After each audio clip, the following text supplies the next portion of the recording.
The story begins with a girl named Grace who falls off a horse and suddenly remembers that in her past life, she was a 52-year-old man named Ken Saburo. Now she finds herself as the villain in a game.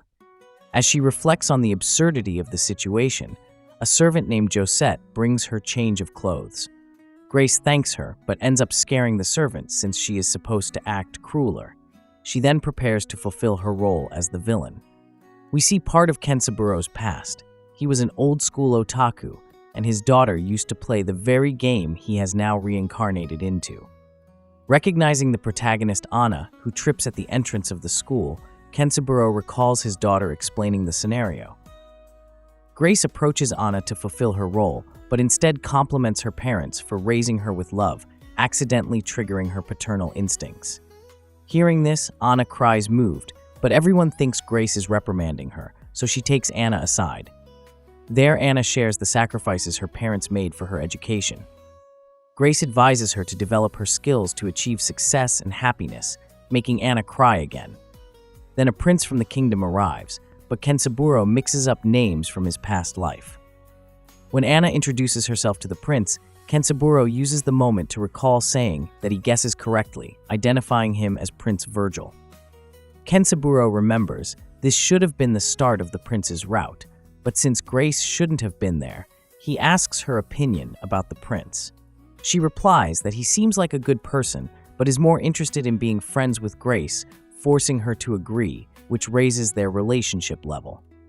From that moment, Anna becomes her follower.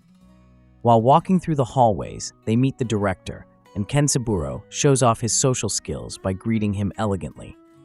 Later during class, Grace scolds Anna to make her pay more attention, believing it makes her look more evil, but it only increases Anna's respect. Anna misinterprets her actions as those of a model student enjoying learning, but Grace is happy because she can now do things that were difficult for her in her past life. We see Prince Virgil meeting with the typical otome game character number 2, August, discussing whom to invite to the student council. During lunch, where students are allowed to serve themselves buffet style, Anna wants to take some food home for her family. Grace scolds her, thinking it sounds more villainous, but it only raises Anna's level further. At that moment, they notice other students complaining that staff isn't serving them food. Ken Saburo considers this behavior rude rather than villainous and demonstrates how everyone should elegantly serve themselves. The second chapter begins with Ken Saburo in his past life, proud that his daughter turned out to be an otaku like him, buying merch to support capitalism. After a normal workday, they talk about an anime project, reviving his superfan instincts. On his way home, satisfied, he sees a truck about to hit a child, jumps to save him, and gets a ticket to another world where an old man becomes the villain of a game. Truly, these isekai stories are getting crazier. Ken Saburo grows accustomed to his new life as Grace, but worries about not knowing enough about otome games, such as different routes. Then Prince Virgil introduces the members of the council with aristocratic names. August, the red-haired head of security we've already seen, Richard, the silent vice president, and Pierre, the secretary. He also mentions others who aren't present. Afterwards, Ken Saburo decides to fulfill his role as the villain and interfere with Anna's romance, but doesn't know how. When Prince Virgil asks Grace her opinion about whether Anna should join the student council, she logically responds that despite being humble, her achievements speak for themselves. August is surprised, expecting a more classist response, making Ken Saburo realize his mistake. He imagines demanding strict adherence to high society norms mercilessly, but when he tries to deliver his monologue, he ruins it by sounding too kind, motivating Anna and raising her level again. Now all council members glow and accept her without problems. Outside, Ken Saburo wonders which route to choose, but forgets the names and postpones the decision. Later, they have their first practical magic class. The teacher demonstrates and explains that spells must be written in ancient letters so non-magical people can't read them, as some words contain mana called verbalism, and the older and richer the word, the better. Upon hearing this, Grace uses Japanese kanji in her practice, and it works, giving her a unique style of magic. One of her classmates creates a golem that goes out of control and heads toward Anna's magic circle, since she has a lot of mana. Since the spell cannot be deactivated until completed, Grace writes on the circle, turning off the golem and solving the problem. Next, we see Josette, who thinks something is strange about Grace. She overhears other servants saying Grace fired everyone, but remains kind until the day she fires them. When Josette drops Grace's tea, seeing her kindness, she apologizes and asks not to be fired, but transferred somewhere she can continue working.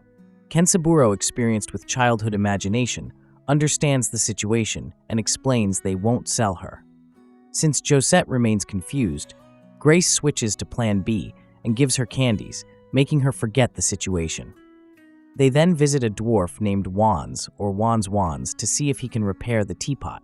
He says it will take about 20 minutes, and Kensaburo, curious, stays to watch.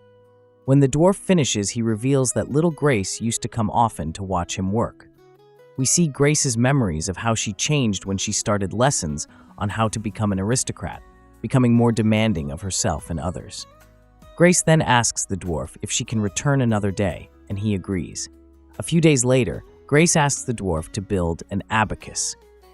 The halls of the Royal Magic Academy serve as the setting for the Otome game. The student council, led by Prince Virgile, consisted of hand-picked students.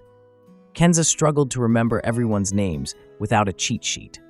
This was a school for aristocrats, where council members were chosen based on talent and social standing, preparing them to govern the student body before taking powerful positions in the kingdom. Kenza noticed that romantic interests in otome games often had elaborate hairstyles, unlike background characters. He concluded that flashy hairstyles were linked to popularity. Considering Anna's opinion on hairstyles might influence her romantic choices, he hoped she'd end up with someone who made her truly happy.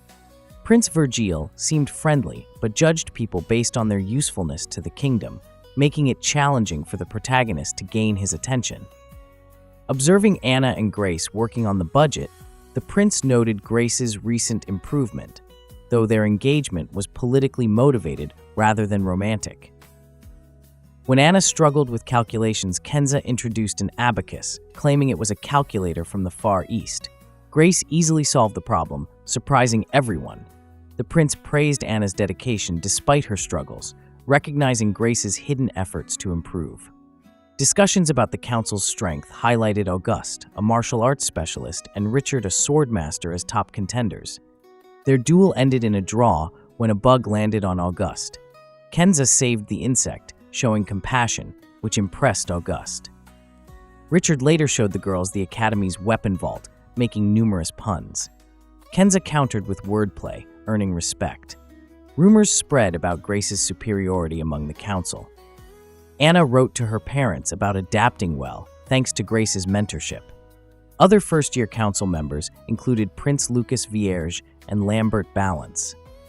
Lambert's stern attitude towards Anna stemmed from viewing her as a rival due to their similar backgrounds. Kenza explained that Lambert's criticism meant he paid attention to her, indicating potential affection. Grace taught Anna to use the abacus, helping her finish tasks faster. Lambert questioned the fairness, but Kenza offered him an abacus, knowing Lambert's curiosity. Anna then taught Lambert, flustering him, while Kenza encouraged Lucas to learn too, creating healthy competition. Kenza reflected on his involvement in Anna's romantic roots, hoping he hadn't overstepped. Despite concerns, he enjoyed assisting in her journey at the academy. Another day ended with laughter and learning. Subscribe to keep up with next week's road. But for now, watch this next video. I'll see you all in the next one.